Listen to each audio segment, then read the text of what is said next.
নমস্কাৰ বন্ধুসকল, তালুকদাৰ পিগাৰী চেনেলৰ অন্য এক নতুন ভিডিঅ'লৈ আপোনালোক সকলোকে স্বাগতম জনাইছোঁ।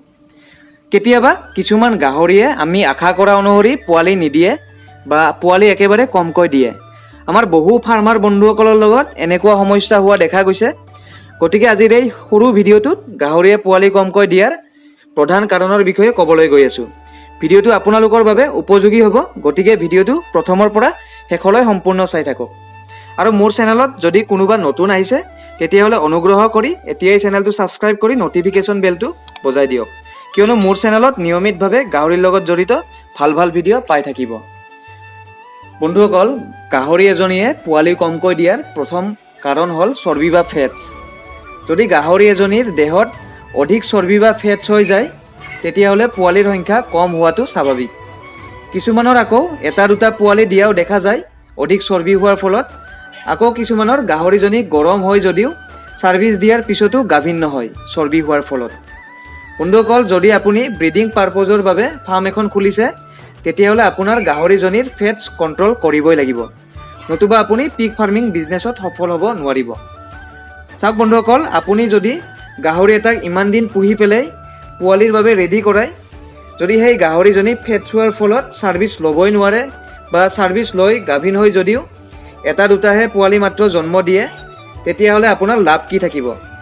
সেইবাবে বন্ধুসকল, এনেকুৱা সমস্যা যাতে আপোনাৰ ফাৰ্মত নহয় তাৰ বাবে আগতীয়াকৈ ব্ৰিডিং পাৰপজৰ বাবে বা পোৱালি জগাবৰ বাবে ৰখা গাহৰিবোৰৰ চৰ্বি কণ্ট্ৰল কৰিব লাগিব। চৰ্বি কেনেকৈ কণ্ট্ৰলত ৰাখিব? চাওক বন্ধুসকল, আপুনি পোৱালি জগাবৰ বাবে ৰখা গাহৰিজনীৰ যেতিয়া গৰম হ'বৰ বাবে বা হিটত আহিবৰ উপযুক্ত সময় হয় তেতিয়াৰে পৰা পোৱালি জন্ম হোৱালৈকে আপোনালোকে গাহৰিজনীৰ দানাৰ পৰিমাণটো কমাই দিব।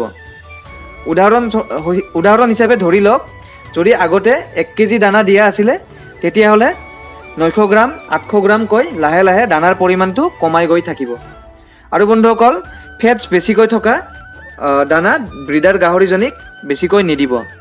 যেনেকৈ চাপৰ, মাকৈ গুড়ি এইবোৰত অধিক পৰিমাণত ফেটছ পোৱা যায়।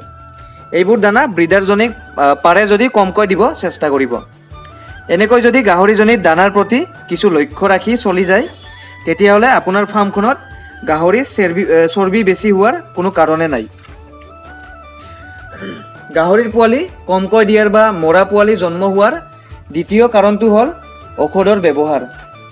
বন্ধুসকল, যেতিয়া গাহৰি এজনী গৰম হয় বা হিটত আহে, ছাৰ্ভিচ দিয়া দিনৰে পৰা পোৱালি জন্ম হোৱালৈকে সেই গাভিনী গাহৰিজনীক কোনো ধৰণৰ ঔষধ বা ইনজেকশ্যন নিদিব আৰু পেলু দৰৱটো ভুলতো নিদিব। কাৰণ গাহৰিজনী গাভিনী থকাৰ সময়ত যদি কোনো ধৰণৰ জ্বৰৰ ইনজেকশ্যনেই হওক বা এণ্টিবায়'টিক বা পেলু দৰৱেই হওক এইবোৰ যদি দিয়া যায়, গাহৰিজনীৰ পেটত থকা পোৱালিবোৰ নষ্ট হৈ যাব বা পেটতে মৰি থাকিব। এনেকুৱা ভুল কেতিয়াও নকৰিব।